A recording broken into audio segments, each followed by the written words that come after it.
Lung cancer জিনিসটা কী যদি আমরা জানতে চাই, সেটা লাং ক্যান্সার হলো লাংস বা ফুসফুসের মধ্যে কোনো কোষের অনিয়ন্ত্রিতভাবে বৃদ্ধি যদি হয়, সেক্ষেত্রে একটা টিউমার ডেভেলপ করে।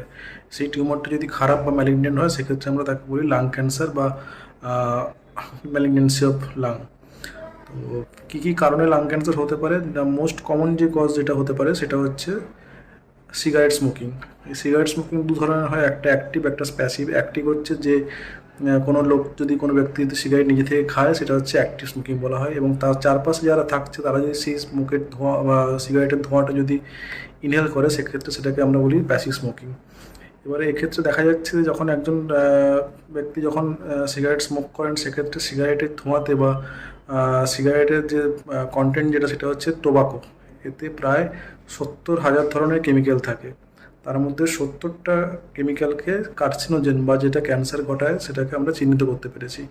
এর মধ্যে সবথেকে মোস্ট কমন হচ্ছে নাইট্রোসামিন, এছাড়া আরও কিছু পলি পলিঅ্যারোমেটিক হাইড্রোকার্বনস, এছাড়া নিকোটিন, এইসব আছে। এগুলো ডিরেক্ট লাং ক্যান্সারের সাথে জড়িত আছে।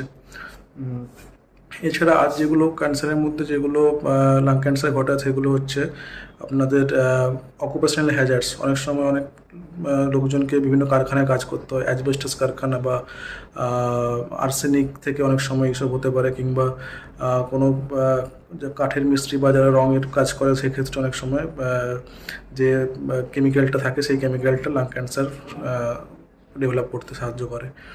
এছাড়া আর কিছু কিছু ক্ষেত্রে যেগুলো হয়, সেগুলো হচ্ছে জেনেটিক কজ থাকতে পারে, এবং অনেক সময় দেখতে পাওয়া যায় যে পেশেন্টের কী কী সিমটম নিয়ে পেশেন্ট প্রেজেন্ট করে, বা কোন কোন সিমটম হলে আমাদেরকে ডাক্তারের পরামর্শ নিতে হবে।